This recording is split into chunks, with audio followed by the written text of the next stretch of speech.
e internacional.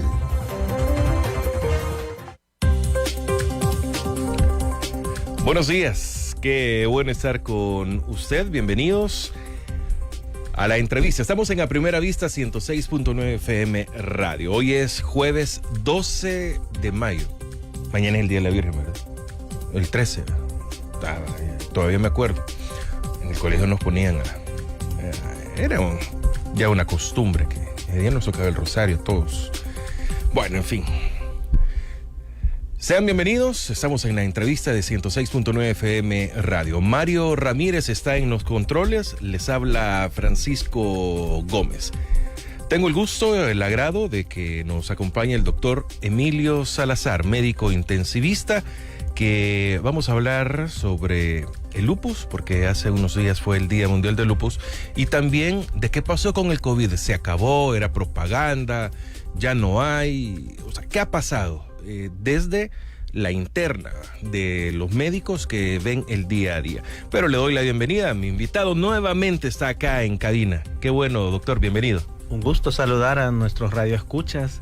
Les deseo un buen inicio de este día y que todas nuestras actividades sean con mucho éxito. Y estamos aquí para hablar de un tema súper interesante, que es esta enfermedad que le llamamos lupus, y que ya vamos a ver qué importante es, qué frecuente es y cómo podemos detectarla a tiempo para iniciar un tratamiento adecuado. Bueno, así es, está con nosotros nuestro experto con quien podemos hablar hasta de otras cosas también siempre relacionadas a medicina, que están en el día a día de la población. La medicina dicen, no, es que eso no es político, no, es que eso no se trata de política. Bueno, sí, se debe tener una política nacional de salud. Así es. Exacto, para que, imagínense qué bueno fuera que llegáramos a una etapa de prevención únicamente. No que tenemos que actuar porque ya está ahí, sino que prevenir.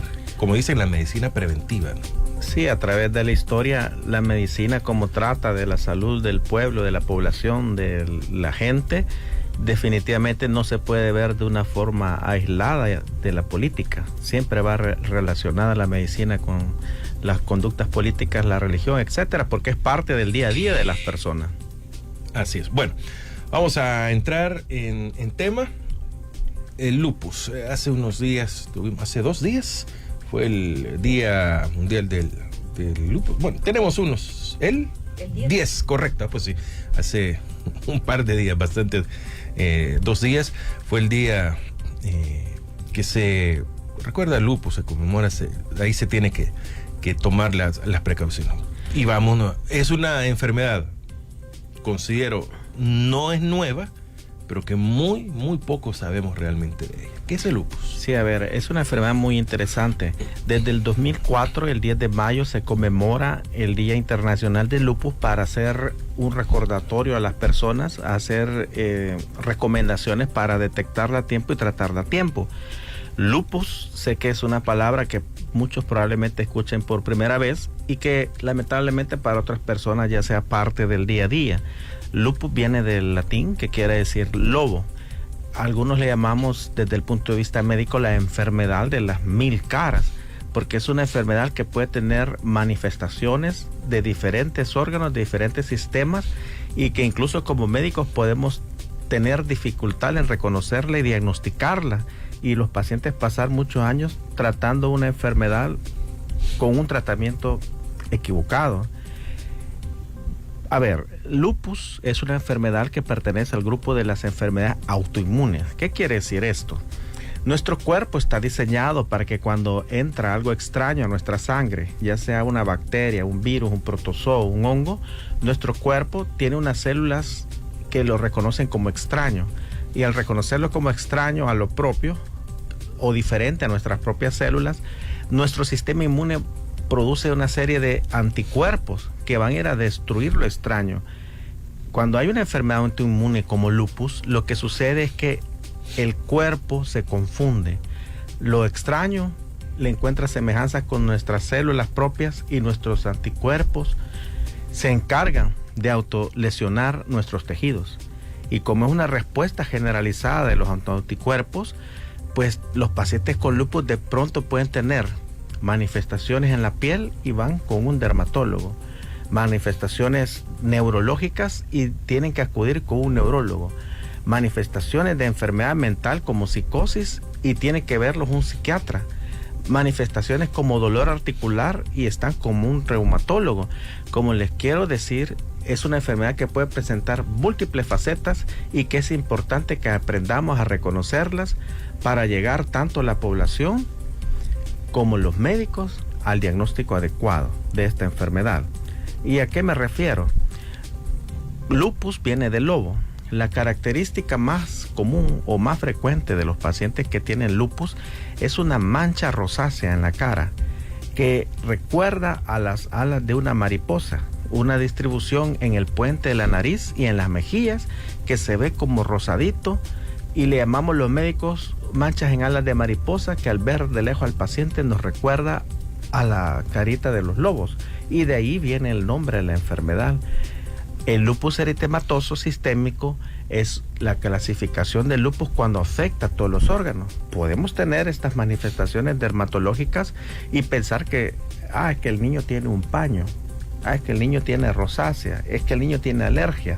Característicamente, estas lesiones en la cara son fotosensibles, es decir, empeoran con la luz del sol, pero tampoco podemos establecer de que toda mancha en la cara es lupus, ¿verdad? Sino que tenemos que hacer la aclaración de que si su paciente tiene estas lesiones, tenemos que buscar pues un dermatólogo y que vaya haciendo los estudios pertinentes.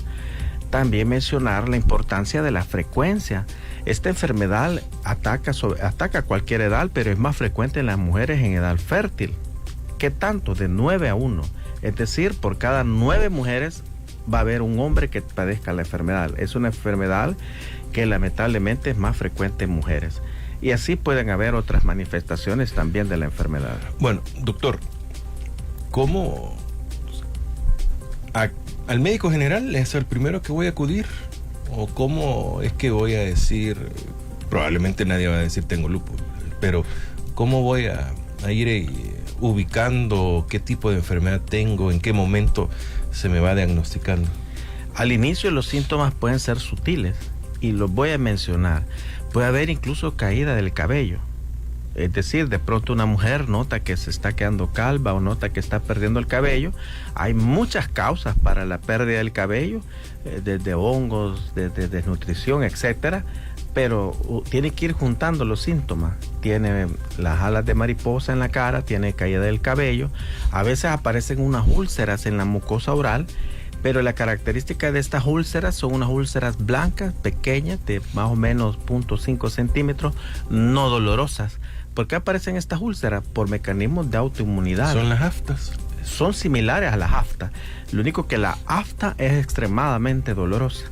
De hecho, las aftas también es una lesión dermatológica producida por mecanismos de autoinmunidad. Pero a diferencia de las aftas, las de lupus no duelen.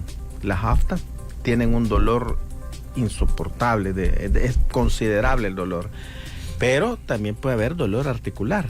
Es decir, de pronto el paciente me duele un dedo y no sé por qué, me duele la muñeca, me duele los tobillos.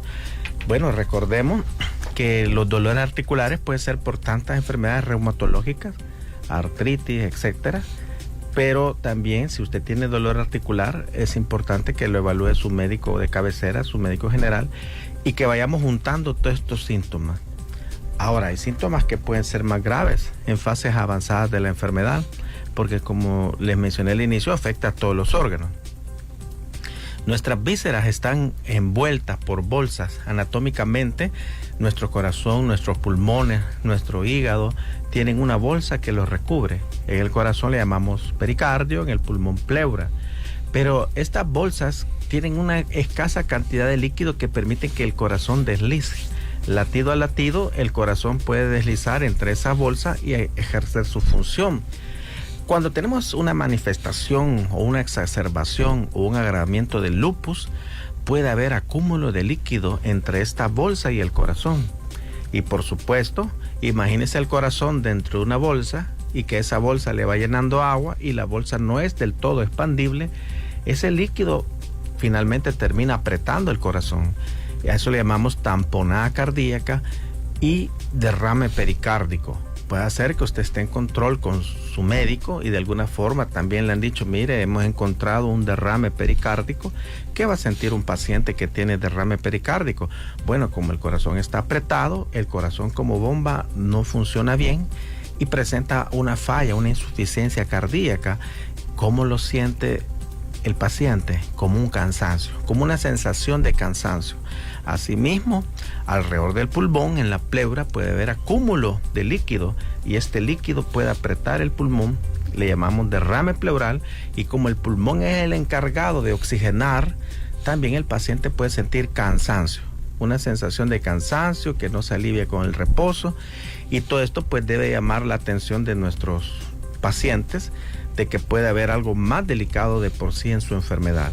A todos estos fenómenos de acúmulo de líquido en los espacios virtuales le llamamos serositis, que es muy frecuente en estas enfermedades inmunológicas. Bueno, ¿qué pasa si me diagnostican? ¿Esto no tiene cura? ¿Tengo que vivir con ello toda la vida? Esa es la importancia de reconocer los síntomas, porque actualmente hay que aclarar ciertos mitos. Lupus no es igual a muerte. Lupus también puede dañar el riñón, pero decir lupus tampoco quiere decir que usted va a tener insuficiencia renal. Si logramos diagnosticar a tiempo el lupus en cualquiera de sus formas o alguna enfermedad inmunológica relacionada con lupus, con el apego al tratamiento y con el tratamiento adecuado, estas personas pueden tener una calidad de vida casi normal y llegar a desarrollarse plenamente e incluso pues al final fallecer de cualquier otra cosa menos que de lupus. Pero sí debo mencionar que el lupus en los ataques más fuertes es una enfermedad muy grave, mortal, que puede requerir incluso ingreso a unidades de cuidados intensivos, soporte ventilatorio, etc. Por eso es importante, si tiene alguno de estos síntomas, que sea su médico quien aclare si tiene o no lupus. Porque el diagnóstico es difícil. Tenemos que reunir estos síntomas y tenemos que demostrar a través de ciertas pruebas inmunológicas especiales que tiene la actividad lúpica.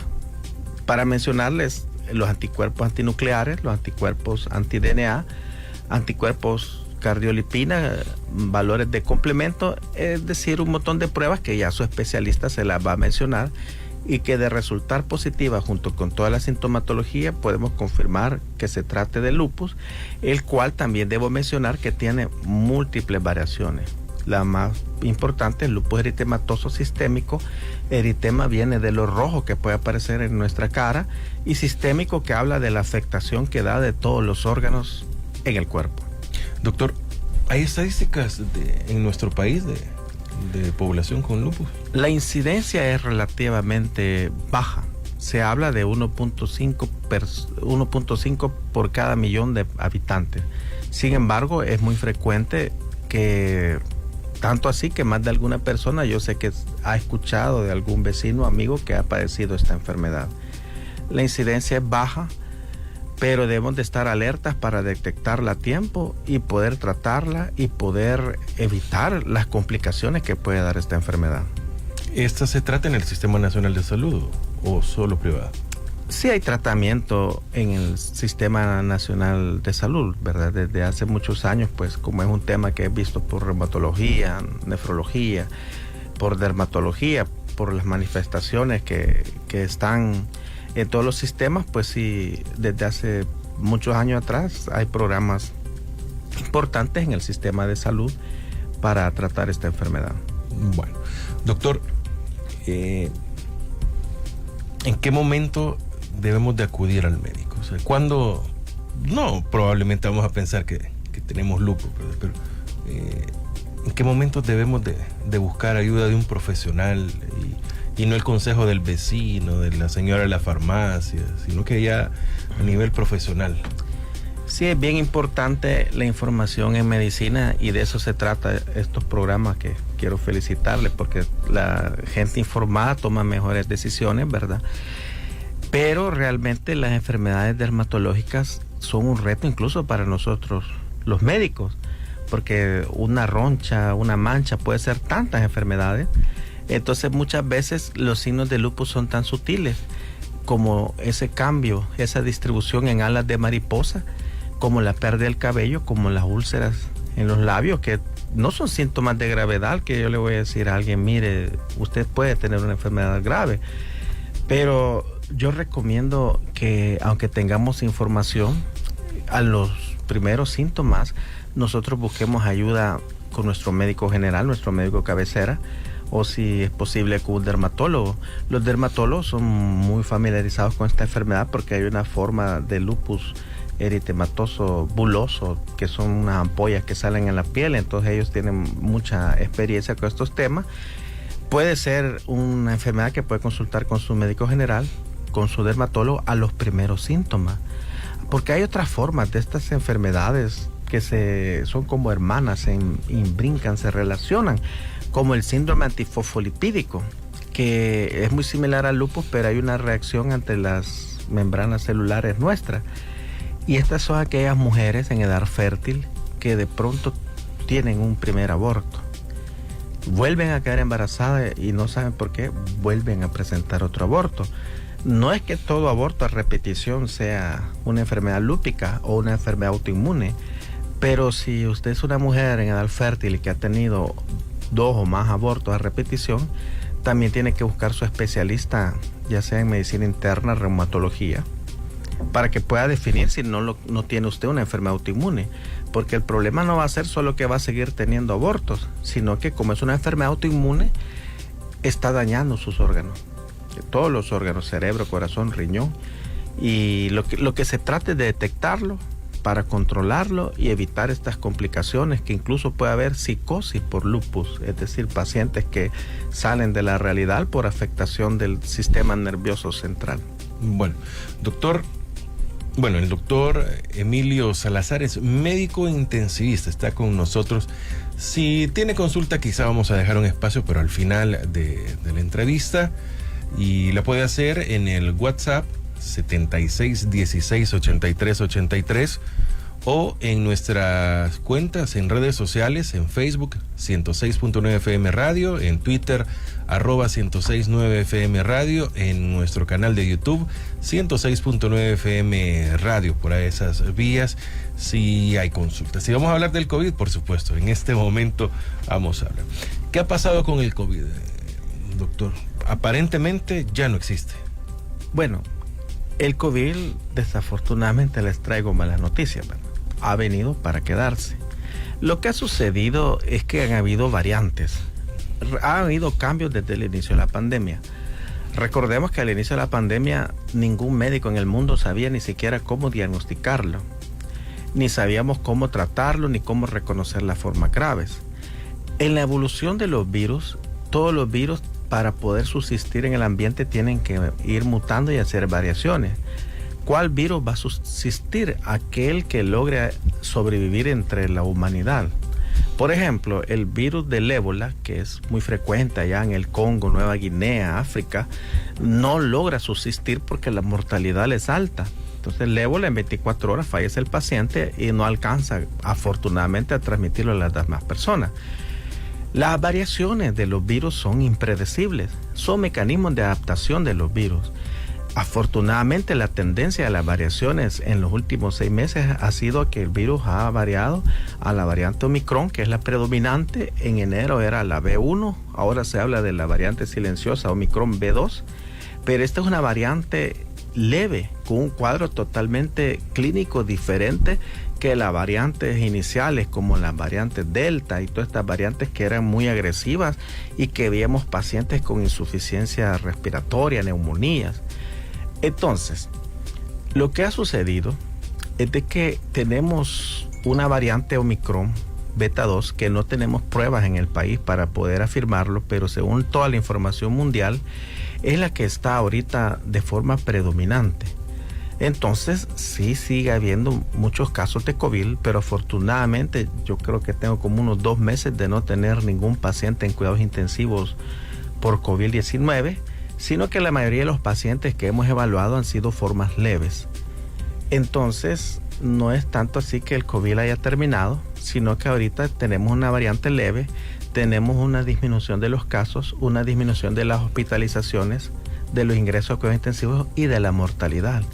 Pero el COVID-19 ahí está, pero en una forma leve. Ahora, ¿qué sucede? Que muchas personas pueden tener síntomas similares a COVID, pero como es leve, pues ya no estamos haciendo las pruebas, y yo estoy totalmente de acuerdo. Si usted tiene solo dolor de garganta, mocosera y malestar general, pues estamos en tiempos difíciles, ¿verdad? No es justificado que vaya y gasten una prueba de COVID, sobre todo porque los síntomas de estas enfermedades se parecen. Usted puede tener un dolor de garganta, puede tener ganglios inflamados, puede tener mocosera, un poquito de tos, un poquito de fiebre. ¿Qué puede ser? Puede ser COVID, puede ser dengue, puede ser chikungunya, puede ser Zika, y no tendría sentido ir a hacer todas estas pruebas. Entonces, ya pasamos la etapa que toda gripe era COVID. Toda gripe había que... Ah, sí. De hecho, ha pasado esa etapa, que también hubo un poquito de verdad en ese concepto y un poquito de miedo, paranoia, ¿verdad? Que todo paciente febril, lo primero que pensábamos en los hospitales es que era COVID. Por un lado, afortunadamente, hemos tenido ahora fiebres y hemos demostrado que no son COVID. De hecho, lo que yo he visto en las últimas semanas es aumento de los casos de influenza, que a través de un hisopado nasal para influenza, hemos tenido pacientes con estos síntomas: fiebre, dolor de garganta, mocosera. Y inicialmente uno dice COVID porque es lo que más nos preocupa, pero hemos mandado hisopado para COVID, para antígenos de COVID, y a la vez hisopado para influenza, nasofaringio, y hemos tenido muchos casos positivos de influenza.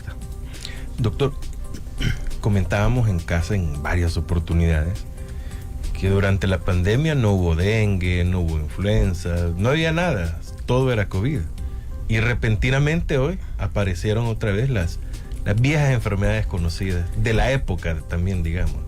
Pudo haber habido un sesgo en la información, porque si nosotros vemos el reporte epidemiológico, como que en efecto, como usted lo dice, como que en estos 2 años no hubo dengue, pero era de que lo que más nos preocupaba, lo que más nos daba, por qué no decirlo, miedo a los médicos y la población, era que se nos escapara un caso de COVID. Y todos estos síntomas de todas estas enfermedades virales se parecen. Ahora, como tenemos pruebas, podemos descartar los casos de COVID, y claro, estamos en la época lluviosa y hemos visto un aumento importante en los casos sospechosos y confirmados de dengue, pero no solo de dengue, sino que, como le mencionaba, de influenza, puede haber un poco de Zika, chikungunya. También hemos visto un par de casos de salmonelosis en estas semanas previas, pero pareciera que las estadísticas de los años de la pandemia, todas estas enfermedades, los médicos en general las hicimos de lado, porque toda fiebre que veíamos no pensábamos en dengue, sino que pensábamos nada más en COVID. Realmente puede ser un sesgo, y realmente muchos de estos casos pudieron haber sido casos de dengue. Y por qué no decirlo, en infectología hay un concepto que se llama coinfección. Es decir, un paciente puede infectarse al mismo tiempo de dengue y de COVID. Dos enfermedades. De gripe común y de COVID, lo que le llaman flurona. Y pudo haber habido coinfección incluso, pero las estadísticas lo que demuestran hoy por hoy es que los casos de COVID pues están en descenso, que creería yo que estamos en una transición de una fase pandémica a una fase endémica. ¿Cuál es la diferencia entre una y otra?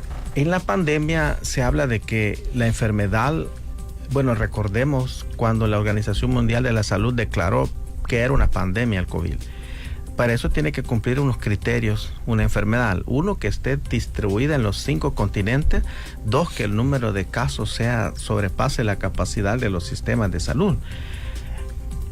Cuando ya la enfermedad empieza a disminuir los casos, que de pronto escuchemos, en Francia ya no hay 0 casos de COVID en un mes, en África, y que ya no sea en todos los continentes al mismo tiempo, que ya no estemos en situación de emergencia, de pronto la Organización Mundial de la Salud va a decretar el COVID pasó a ser una fase endémica, lo cual no significa que no nos vamos a preocupar por el COVID, porque endémica es una fase en la que la enfermedad está presente, pero en un número caso controlado de casos, que se puede predecir que en tales meses va a haber un pico de casos, así como la influenza, que ya sabemos en qué meses va a haber aumento de los casos de influenza, Pero de temporada, les digo. exacto, entonces la influenza es una enfermedad endémica, pero se cobra miles de personas como mortalidad anual.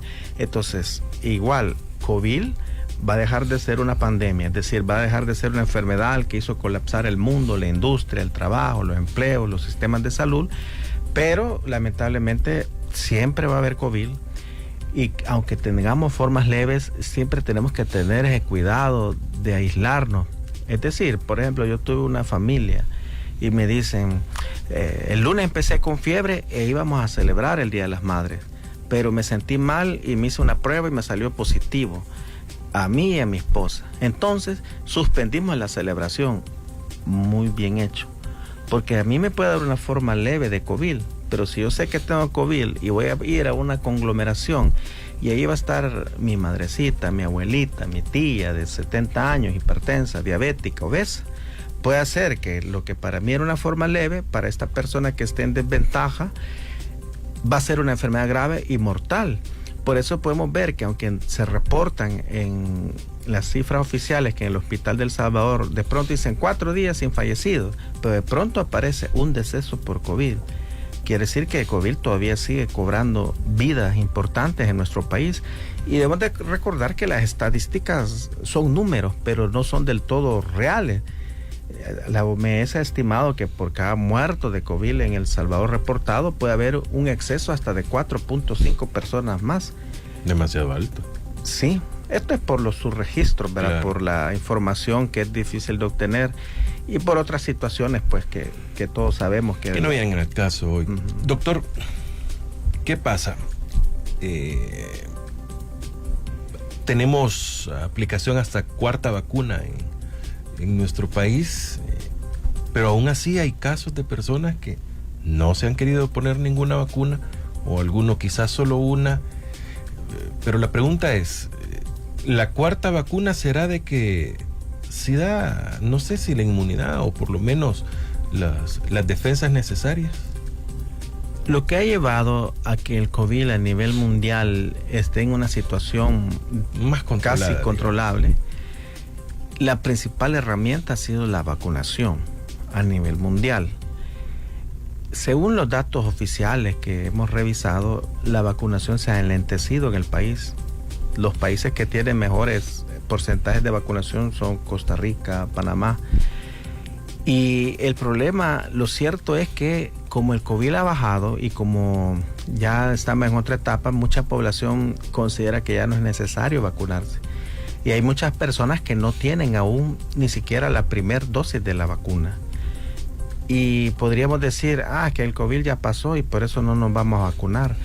Es al contrario.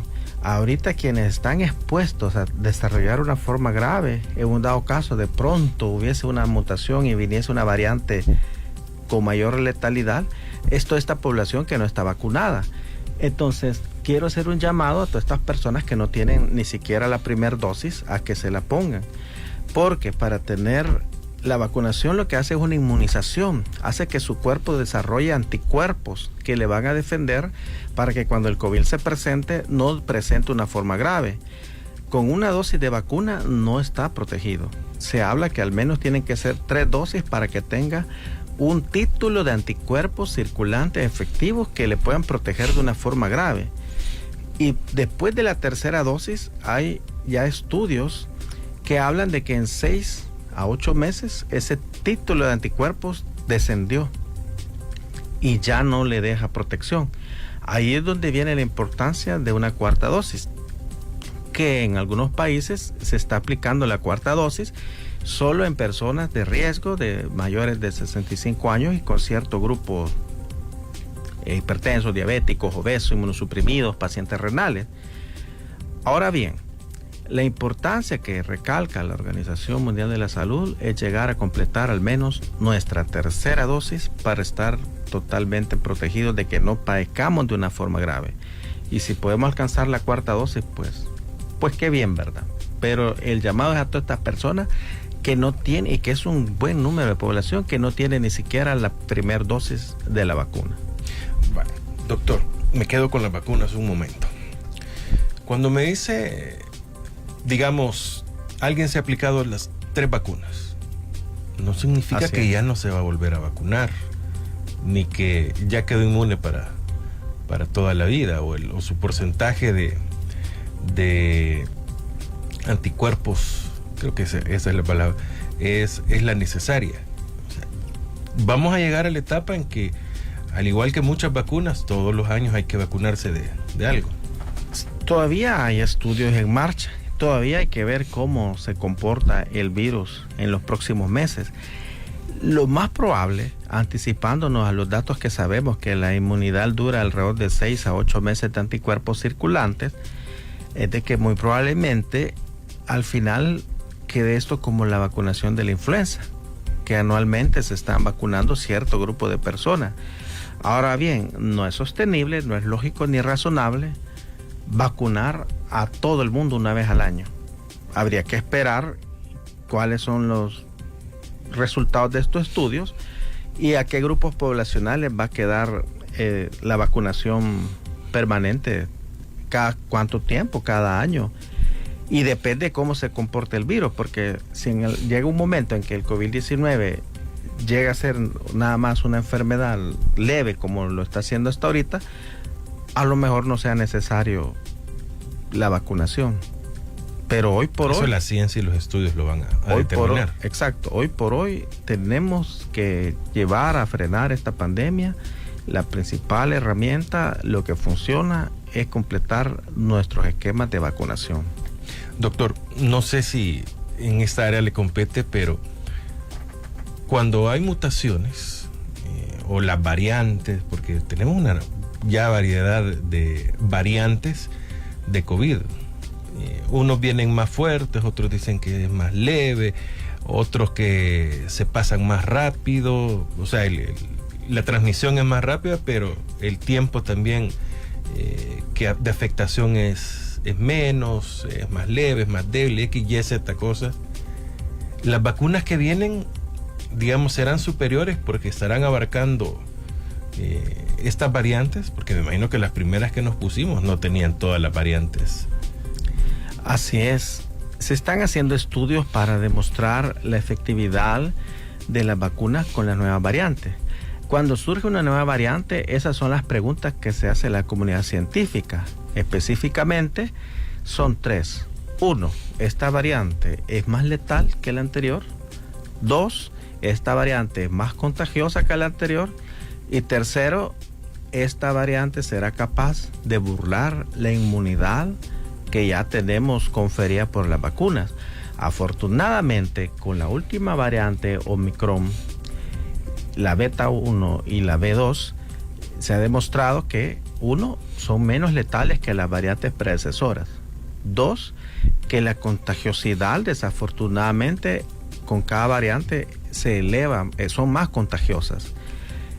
Pero lo bueno es que hasta ahorita los estudios han demostrado que las vacunas, que estas variantes no logran burlar por completo la inmunidad de las vacunas. Y por eso se habló también de la inmunización cruzada, de mezclar diferentes vacunas, vacunas de diferentes mecanismos de acción. Un cóctel, digamos. Exacto, porque esas confieren una inmunidad amplia contra todas las variantes.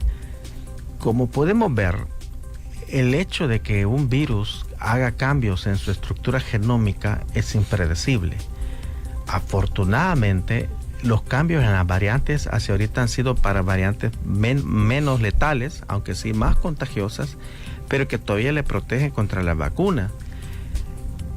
Pero, ¿de qué depende la variante? Del número de casos. Es decir, una variante surge cuando el virus se replica. Cuando el virus se replica y hace miles y miles de copias, mientras más copias haga de este virus, ocurre la posibilidad de error de la copia. Y ahí surge un cambio en la estructura del virus y un cambio en la genética, que es la variante. Por tanto, mientras más casos de COVID hayan, aunque sean leves, hay mayor probabilidad de que surja una nueva variante. Y no hay una forma científicamente demostrada en la que yo pueda predecir que la próxima variante sea más leve que la que tenemos actualmente. Por tanto, aunque los casos de COVID aparentemente hayan disminuido o sean menos graves, debemos seguir luchando para que no hayan casos, para evitar que haya una nueva variante, que esta sea más letal que las anteriores. Por tanto, recomiendo las otras 3 medidas que no solo nos protegen de COVID, sino nos protegen de otras enfermedades. Sabemos que el uso de mascarilla ya no es obligatorio, pero ¿Eso es bueno o es malo? Es decir, la salud debe ser una responsabilidad individual de todos. Yo recomiendo firmemente que continuemos utilizando nuestras mascarillas, que continuemos con el lavado de manos y que mantengamos la distancia social de 1.5 metros. Realmente estas son medidas higiénicas y que yo considero que han venido a quedarse.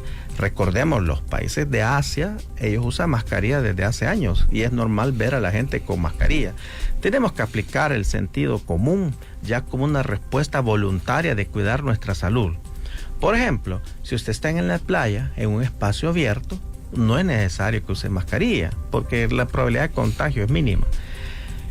Pero imagínese que de pronto usted amanece con tos, con mocosera, y se va a subir al bus y va a ir tosiendo. Es una irresponsabilidad, ¿verdad?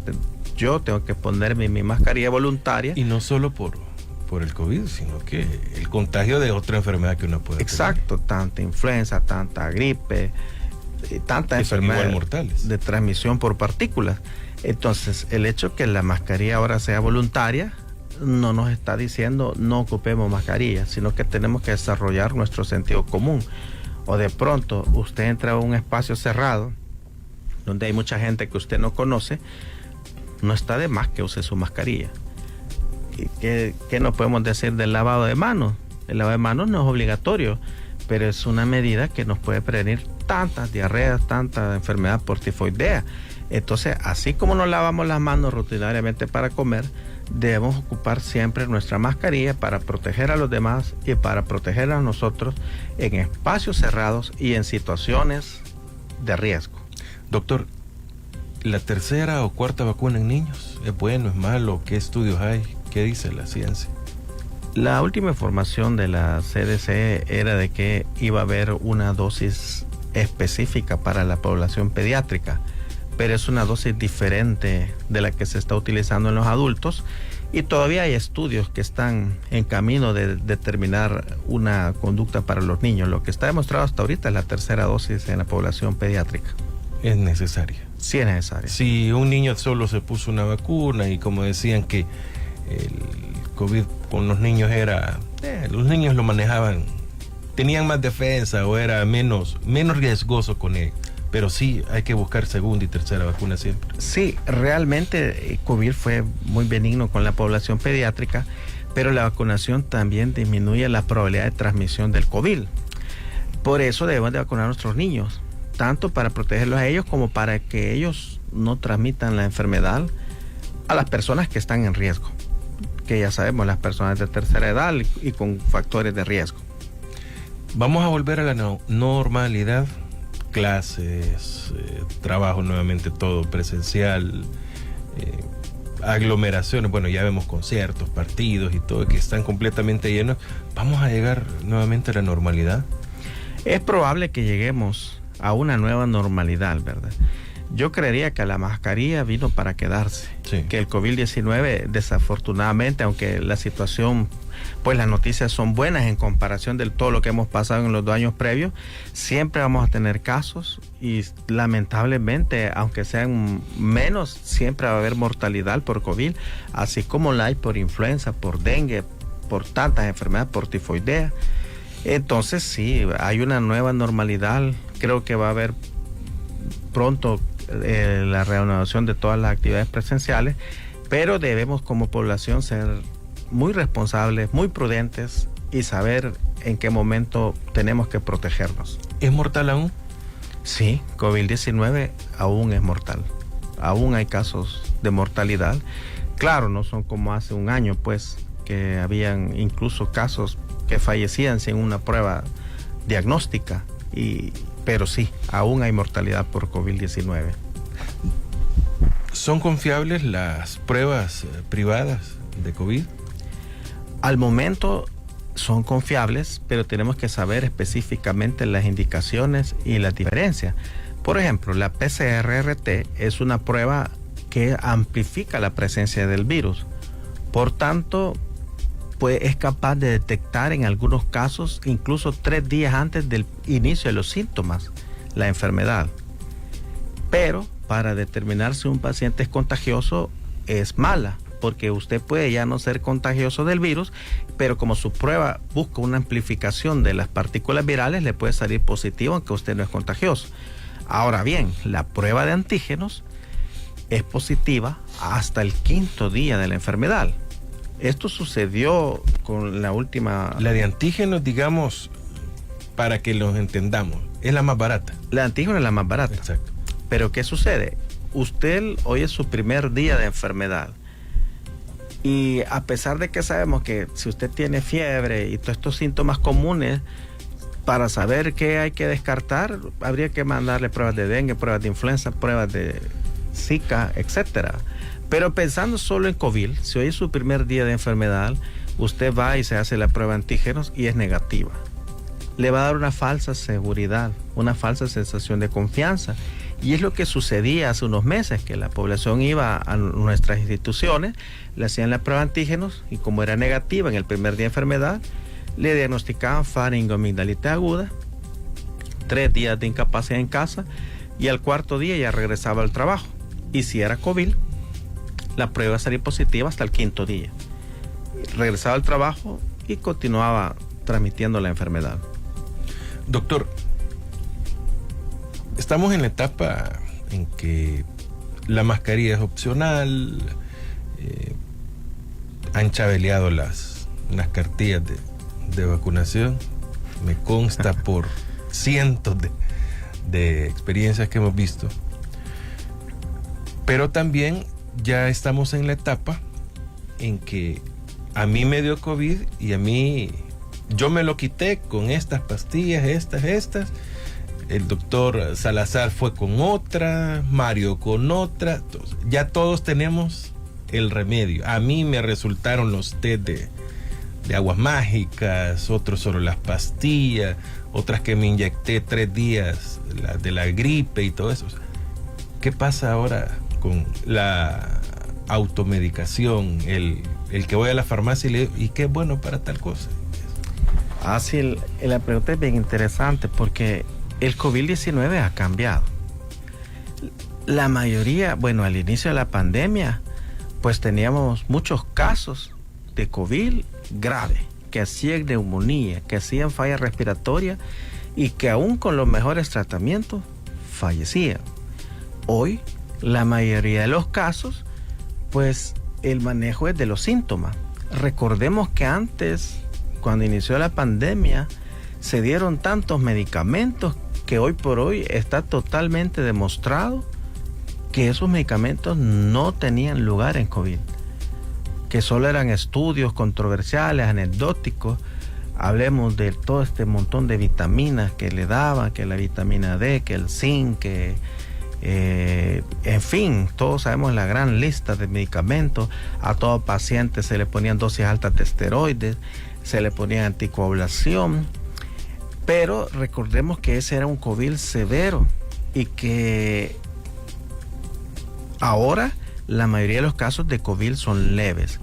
Entonces, si usted tiene un caso de COVID leve, manejo de los síntomas, es decir, si tiene fiebre, un medicamento que le baje la fiebre como Tylenol, si tiene congestión nasal, un antihistamínico, dolor de garganta, manejo de los síntomas como hacemos pues como una gripe. Pero lo que tenemos que tener un especial cuidado es detectar a tiempo un COVID que se está volviendo grave. Porque si el COVID es grave, hoy por hoy sí ya sabemos qué medicamentos ocupar, es decir, hablamos de los antivirales como Remdesivir, Molnupiravir, hablamos de que si hay elevación de la inflamación documentada objetivamente por mediciones de interleucina 6, ocupamos anticuerpos monoclonales, etcétera. Es decir, está bien, si usted tiene síntomas leves, pues puede tratarse con los medicamentos para los síntomas, no ocupe de más medicamentos ahorita, hoy por hoy, en COVID-19, menos es más. Porque he tenido pacientes que me preguntan, mire, esteroides y mire, anticoagulantes. Si su forma de COVID es leve, manejo de los síntomas. Pero si usted detecta un signo de gravedad, consulte con su médico especialista y ahí sí la cosa cambia. ¿Y cuáles son los síntomas de gravedad? Que usted desarrolle neumonía. Eso va a saber porque tiene insuficiencia. Dicen que al final terminaron muriendo por neumonía, no por el COVID. Es una serie de situaciones que lo llevaba a la muerte. La neumonía, la rigidez pulmonar, la activación de la cascada inflamatoria, que también la cascada inflamatoria son mecanismos de autoinmunidad similares a los que vemos en lupus. Por eso los anticuerpos monoclonales que se ocupaban en las formas graves de COVID vienen de su uso anterior con las enfermedades como lupus. En lupus se utilizan anticuerpos monoclonales para frenar la inflamación, como el tocilizumab. En un caso de COVID severo, si lo presentara, ahí sí, no tiene que andar poniendo a riesgo su salud. Si usted tiene dificultad para respirar, disminución de la oxigenación, que hoy casi en cada hogar tenemos un oxímetro de pulso, fiebres persistentes, vómitos que no se detienen, sangrado de algún sitio, déjeme decirle que su COVID-19 o lo que usted tenga, que puede ser dengue o otra cosa, es una enfermedad grave y necesita un tratamiento especializado y no vaya a andar dudando en consultar a su médico. Doctor, siempre hay campañas de vacunación, entiendo, ¿no? En general. Para otras enfermedades. Sí, siempre hay. ¿Cuáles son las recomendables? Que yo observo que a veces andamos en los centros comerciales y ahí están, que le preguntan, ¿y ya se vacunó sobre el tétano, sobre esto, lo otro? ¿A qué le debemos de poner atención y decir, sí, me puedo vacunar? Miren, en la edad adulta, básicamente lo que queda es la vacunación contra el tétano y la vacunación contra la influenza. Entonces, cuando veamos que andan así vacunando así en las calles, ¿no?, pues verifiquemos que no nos falte ninguna vacuna. Y en los niños, pues su esquema de vacunación completo. Por la pandemia y por todo esto, se sabe que muchos padres han retrasado las vacunas de sus niños chiquitos, pero ahorita que ya estamos en otra fase, pues hay que retomar eso y acudir a nuestras unidades de salud a actualizar los esquemas de vacunación de nuestros niños. Doctor, voy con las preguntas que han hecho en redes sociales. Aún puede hacerlas mientras las conversamos algunas ya con el doctor Emilio Salazar en la fanpage, en el Facebook Live sería que tenemos de 106.9 de la entrevista, 106.9 FM Radio, ahí nos pueden escribir. Miguel Arturo Castro, buenos días, gracias doctor por la escuela médica. Doctor, ¿qué contienen las vacunas anti-COVID? Pues no explican a la población y surge temor. Los mecanismos de las vacunas en general desde siempre contienen virus atenuados, es decir, virus que han sido inactivados y que no pueden producir enfermedad. Partículas virales, es decir, rastros, pequeños fragmentos del RNA del virus, y que esto lo que hace es nada más que nuestro cuerpo, cuando se presente el virus en su forma original, lo pueda reconocer como extraño. Es decir, me voy a detener en esto. Si el virus entra por primera vez a la sangre, al torrente sanguíneo, el cuerpo no es capaz de reconocerlo de inmediato. Y en todo lo que el cuerpo lo reconoce, lo identifica, produce sus anticuerpos, que los mencionamos también para lupus, el virus ya hizo estragos, ya se replicó, ya hizo millones de copias, ya desencadenó la actividad inflamatoria, y cuando el cuerpo viene a querer defenderse, ya el virus ya ganó la batalla. La inmunización, tanto para el COVID como para cualquier enfermedad, consiste en que antes de que usted se exponga al virus que le va a producir la enfermedad, usted se expuso a una partícula inactiva que no le va a producir enfermedad. Entonces el cuerpo ya pasó ese periodo de reconocimiento de lo extraño, ya pasó esos periodos de preparación y de elaboración de los anticuerpos, y cuando viene el COVID-19 a una persona que ya completó su esquema de vacunación, desde el primer día A diferencia del no vacunado, el sistema inmune lo reconoce como extraño y produce los anticuerpos neutralizantes y las células de defensa, las células T, que van a ir a destruir el virus y que van a ir a impedir que éste se replique y desencadene toda esa tormenta inflamatoria. Por eso, un paciente que está vacunado está demostrado en un 100% que no va a desarrollar una forma grave. Es decir, un paciente vacunado o inmunizado puede adquirir el COVID y puede padecer la enfermedad, pero la respuesta de su cuerpo va a ser inmediata y va a frenar y va a evitar que se convierta en una forma grave. Esta no es pregunta de oyente, es mía. Para los que siguen creyendo de que le están poniendo un chip en la vacuna para controlarlo, esto es totalmente falso. Pregunta por teléfono, doctor, he sentido síntomas de lupus y rasgos que podría tener lupus, pero he ido al sistema de salud pública y me dicen que debo esperar más síntomas para poder acceder a exámenes para diagnosticarlo. No quiero esperar mucho para hacerme exámenes. ¿Qué examen se debe realizar? Uno, para poder tener un diagnóstico certero. ¿Y será que los laboratorios privados realizan estos exámenes? Sí, por supuesto. En cualquier laboratorio hospital privado le pueden hacer sus exámenes. Mi recomendación es que le solicite al médico tratante una referencia al sistema público con reumatólogo, porque los reumatólogos son los que están más familiarizados en este tema del lupus, que es una enfermedad de difícil diagnóstico. Ahora bien, los exámenes que yo le dejaría a un paciente con sospecha de lupus son los anticuerpos antinucleares, anticuerpos anti-DNA, los niveles de cardiolipina, el complemento, pero estos exámenes pues son algo, la inversión es importante. Por supuesto que se le pueden hacer en un hospital privado, pero mi recomendación sea que pida una evaluación por reumatólogo en el sistema público.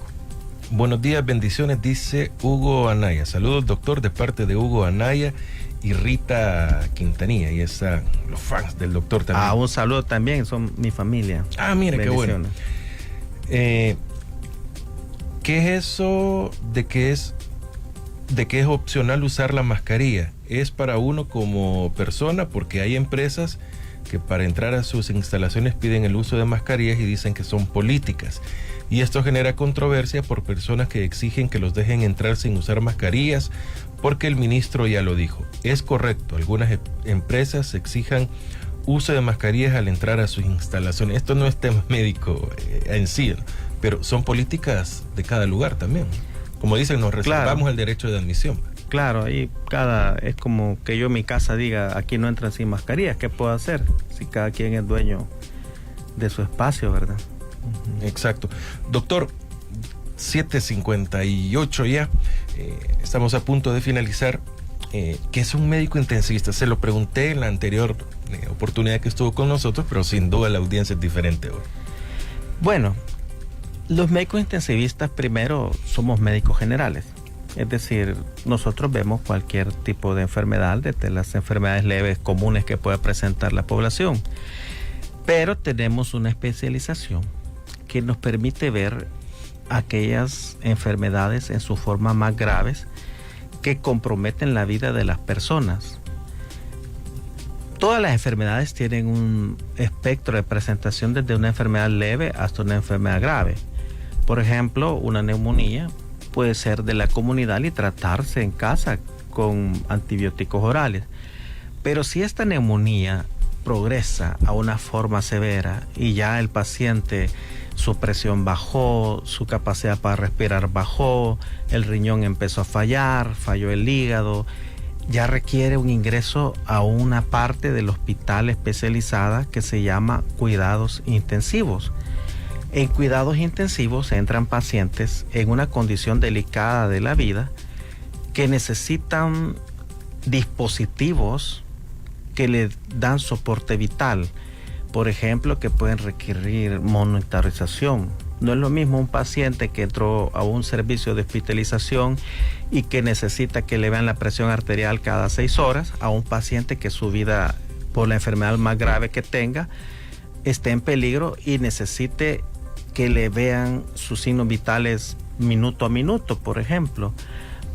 Ahí incluye enfermedades como infecciosas, como neumonías, incluye cirugías complicadas, cirugías difíciles, incluye traumatismos, accidentes de tránsito, todos estos accidentes graves que se llevan los pacientes, que requieren ventilación mecánica. Los intensivistas nos encargamos del tratamiento de todas estas emergencias y todas estas enfermedades graves, redundando en las unidades de cuidados intensivos, ya de diferente origen que sea la enfermedad que le lleva a una gravedad, ya es una causa médica, una causa infecciosa, una causa quirúrgica, una intoxicación, una lesión por arma de fuego, una lesión por arma blanca. Eso es lo que nosotros intentamos hacer, salvar estas vidas. Bueno, si los oyentes dicen, en definitiva necesito que hablar, consultar con el doctor Emilio Salazar, ¿dónde lo encontramos, doctor? Bueno, mi número para emergencias de 24 horas es el 78480041. Otra vez porque no apuntaron. 78480041. Estamos listos para poder orientarles en cualquier emergencia, en cualquier hospital privado del país. Perfecto. Doctor, quiero agradecer grandemente. ¿En redes sociales cómo lo encuentro? Bueno, en el Facebook como Dr. Emilio Salazar. Ahí tengo más información de utilidad para los pacientes, información en temas de salud. Bueno, perfecto. Doctor Emilio Salazar, médico intensivista. Hemos hablado, variado, hemos podido intercambiar también con la población. Quiero agradecerle que nos ha acompañado y que ha compartido sus conocimientos para la educación también de la población. El privilegio es todo mío y les deseo un feliz y bendecido jueves a usted y a todas las personas que nos escuchan. Bueno, muchas gracias a todos ustedes por habernos acompañado en la entrevista.